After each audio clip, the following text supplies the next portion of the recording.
Laling, kumusta na ang sitwasyon dyan? Humupa na ba ang tensyon? Rosalie, ngayon nga ay medyo humupa ng tensyon dito sa harapan ng Buhangin Compound dito sa Davao City, pero sa loob ay ayon sa PNP may mga ilang tensyon pa rin na nararanasan kanina dahil may ilang mga miyembro na sinusubukan pa rin na pigilan itong mga pulis sa kanilang pagsisilbi ng warrant of arrest. At simula nga kanina ang alas 5 ng umaga hanggang ngayong alas 12 ng tanghali ay maigpit pa rin ang pagbabantay ng PNP dito sa labas ng gate ng compound ng KOJC at limitado ang mga miyembro na pinapapasok. Pinapayagan naman silang pumasok pero kailangan dumaan sila doon sa inspeksyon at pag-check, at doon naman sa mga lalabas na miyembro ay pinapayagan naman sila. Alas 3:40 kaninang umaga, nagmarcha patungo sa harapan ng Kingdom of Jesus Christ Compound sa Buhangin, Davao City ang malaking bilang ng mga pulis. Ilan sa mga ito alas 3 sa iba't ibang police station sa riyon sa pangunguna ni Pier 11 Regional Director, Police Brigadier General Nicolas Torre III. Layo ng mga ito na magsilbi ng warrant kay Kingdom of Jesus Christ leader Apollo Kibuloy at sa 4 na kapwa niya akusado. Pero bago pa man tuluyang makalinya o makaporma ang mga pulis, nagkaroon ng kaunting tension sa pagitan nila at ng abogado ng KOJC. Giit ni Attorney Israelito Torion, kailangan munang magpaalam sa pamunuan ng KOJC bago nila pasukin ang compound. Magtatanong lamang po kami kung ano pong basihan, anong warrant of arrest ba yan para pwede po natin mapag-usapan. Hindi po kailangan ng dahas, hindi po kailangan ng force. Willing po kami makipag-usap po sa inyo. Ipinakita naman ni Police Brigadier General Torre ang dala niyang alias warrant at iginiit na anuman ang mangyari ay papasukin nila ang compound para isilbi ang warrant.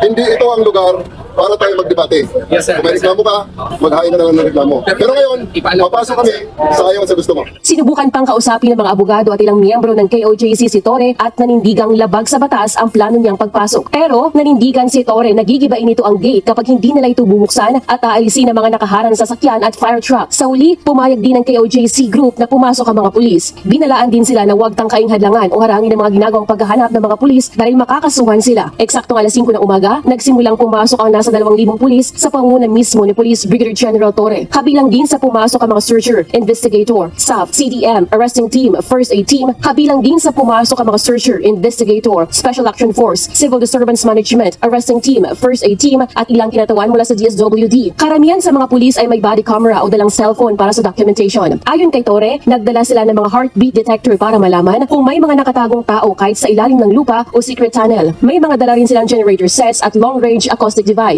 Nagkaroon naman ng tensyon at tulakan sa pagsisilbi ng warrant matapos harangin ng ilang KOJC members ang mga pulis. Inilockdown ng pulisya ang buong compound, bagamat may ilang mga miyembro pang nagpumilit na pumasok sa loob. 5 miyembro din umano ng KOJC ang hinimatay sa gitna ng tensyon. Ayon kay Torre, posibleng nasa loob lang ng compound si Kibuloy kaya nila ito hinahanap.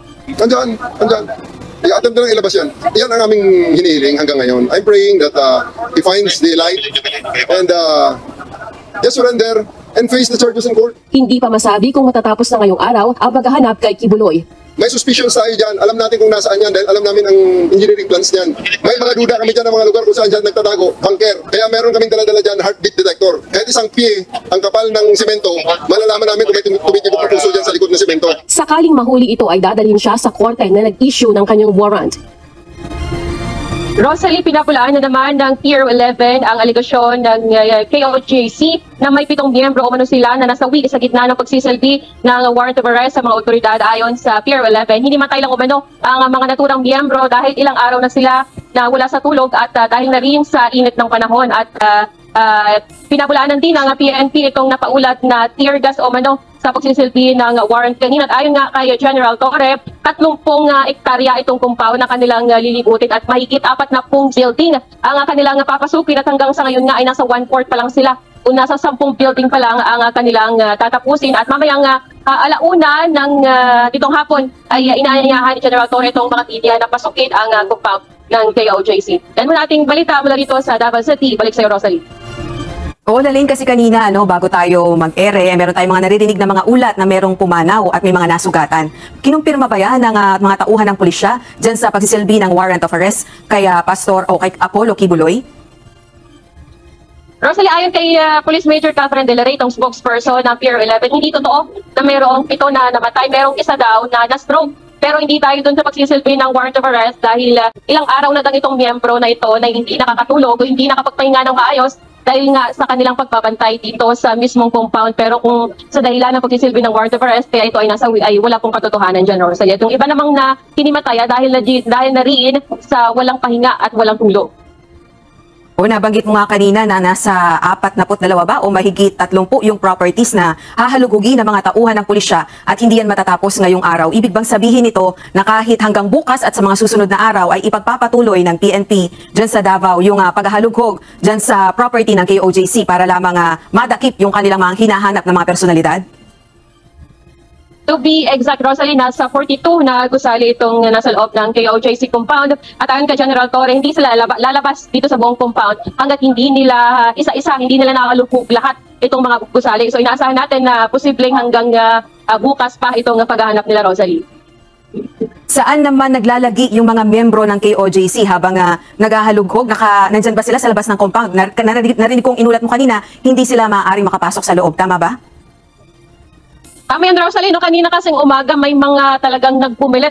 Medyo nagkaroon ng tension nga kasi may mga ibang miyembro na gustong pumasok. Pero lately naman kalaunan, pinapayagan naman yung mga ilan. Basta dumaan lang sa procedure, dumaan sila doon sa desk ng PNP na kailangan silang i-check. Pero sa ngayon, dito sa likuran natin, may mga mangilang-ilang miyembro pa rin na nagbabantay dito sa labas ng gate. Pero yung iba naman ay minabuti na lang na umuwi dahil ngayong iba naman talaga ay bawal pumasok. Pero yung karamihan naman kasi kanina, meron nang nasa loob nung pumasok ang mga PNP bandang alas 5 ng umaga.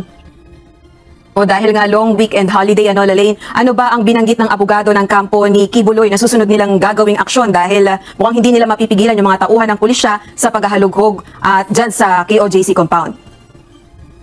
Rosalie, kanina naging limitado itong tugon ni Attorney Israel Totorion, itong legal counsel ng KOJC. Ang sabi lang kanina niya sa pag-uusap ng ni General Torre ay dapat antayin muna nila itong kumbaga ang consent ng KOJC bago nila pasukin ang compound. At kanina nga, sinubukan din natin na kunan siya ng pahayag about dun sa mga next niya ng mga hakbang nila kung anong gagawin nila after itong raid, pero hindi na siya nagpa-unlock ng pahayag sa mga media.